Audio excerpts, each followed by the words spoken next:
Pigeon Park, and you're watching Q&A with Lady K. Well, welcome to Toronto, home to your second stop of your Canadian tour. What are you most looking forward to in the next few stops? I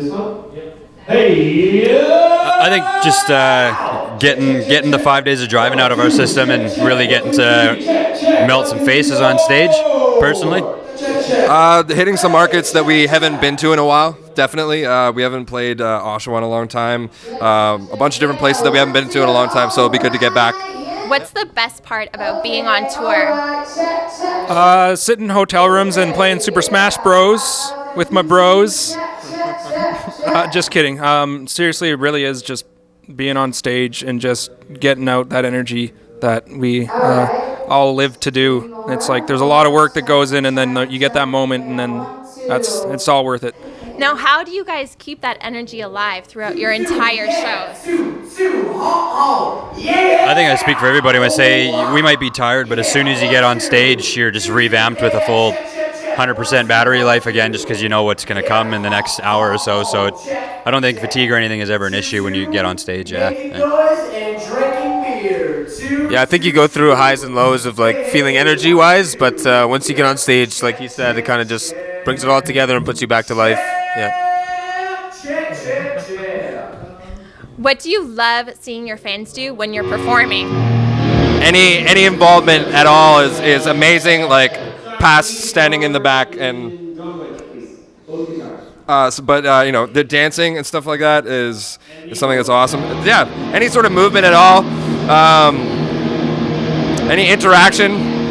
Apart from yelling out certain covers that nobody wants to hear anymore, like Freebird or something like that, which would never really happen to us. But now you're currently touring with Canadian rock band Diamonds, and you've previously opened for bands such as Slash, Aerosmith, and Big Wreck.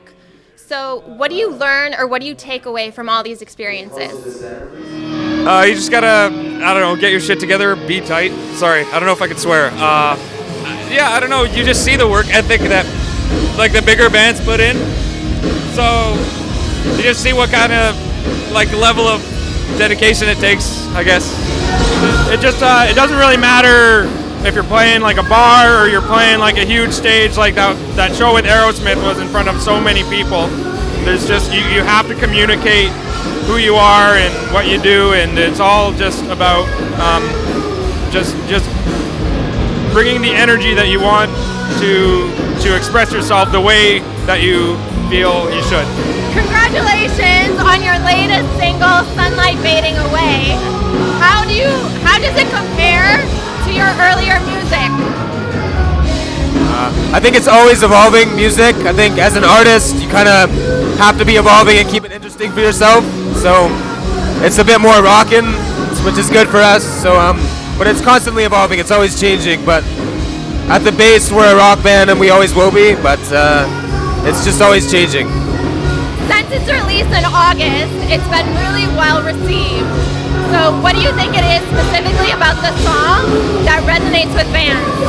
I think it's just something different. I think it's something, it talks about like the struggles with finding inspiration to write music, which I don't think necessarily is something that people talk about in the music that they make. So for any musicians out there listening to the song especially, like I think it's relatable and just finding the inspiration to go for your goals in life. So yeah, I think it touches on all of that. For Logan, this song was a way of rediscovering your love for writing music. So how did this song help the rest of you grow? Well, I think first of all, it was a step in a new direction for us. It was kind of a new avenue to walk down. And Logan, when he writes, he often writes stuff that you're like, it's really interesting. Like, it's never boring. So I think it gives us a chance to kind of rally around him and kind of absorb his energy in the way that he wrote the song and see what we can put a spin on it. And I think it affects the way we write too, especially given the context of the song. Now, as a band, you guys have been together for 8 years now. So what's one thing that you can't stand about each other? I could use a little more vocals. We can go down the line. I haven't been in the band for that long, but yeah, everybody's got their own things, but I think the biggest one is just the farting in the car and how everybody's racing to go to the bathroom first when we finally get into our hotel room, or motel room, I should say. That's probably my number one. Fuck. Cheers, hi, hello, check, It's a tough one. I don't know how far I should. Be honest, yeah. Shit. I'd say just a lack of knowing what's going on. It's just like at all times, I guess, without going too much further. Just yeah, I don't know. That's all I want to say. Moving on now.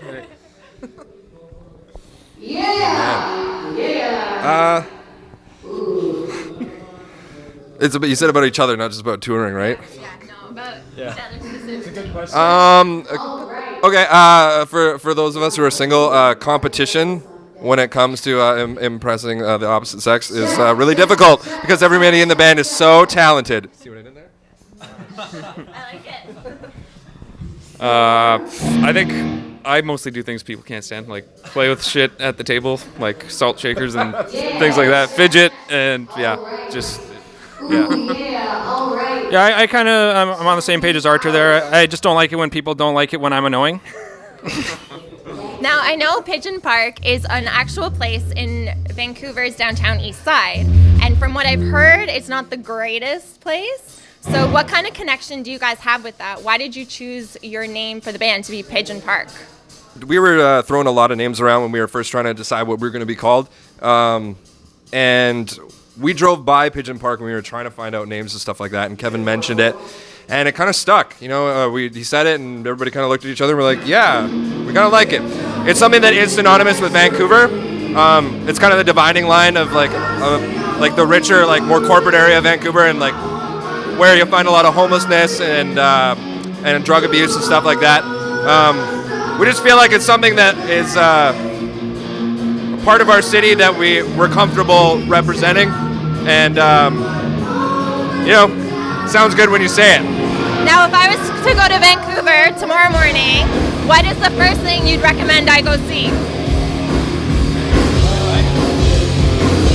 For me, it would probably be Stanley Park, like doing the seawall. If you're into that kind of thing, like rollerblading around the seawall, or just being kind of by the ocean, like Kitsilano Beach or something. It's really beautiful. Yeah.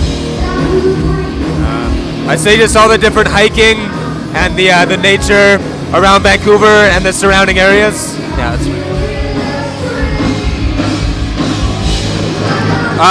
Granville Island is a really beautiful place. It's got a brewery on there. It's right on the water. A lot of good restaurants and like really artsy stuff going on down there. Some good culture. What was the question? Like a good spot to go in Vancouver. I go to Mickey's Irish Pub in Coquitlam because that's where I go. I don't know. Yeah, I guess.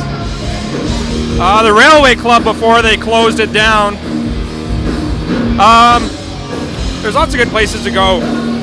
Then just nature. Well, thank you so much, guys. Really appreciated this. Good luck tonight. Have fun playing at Adelaide Hall, and all the best for the rest of your tour. Thank you so much. And I would like to give a big shout out to Strut Entertainment for helping to facilitate this interview. Thanks so much for watching the video. I hope you liked it. If you did, like it. If you want more interviews, subscribe. And don't forget, you can follow me on social media.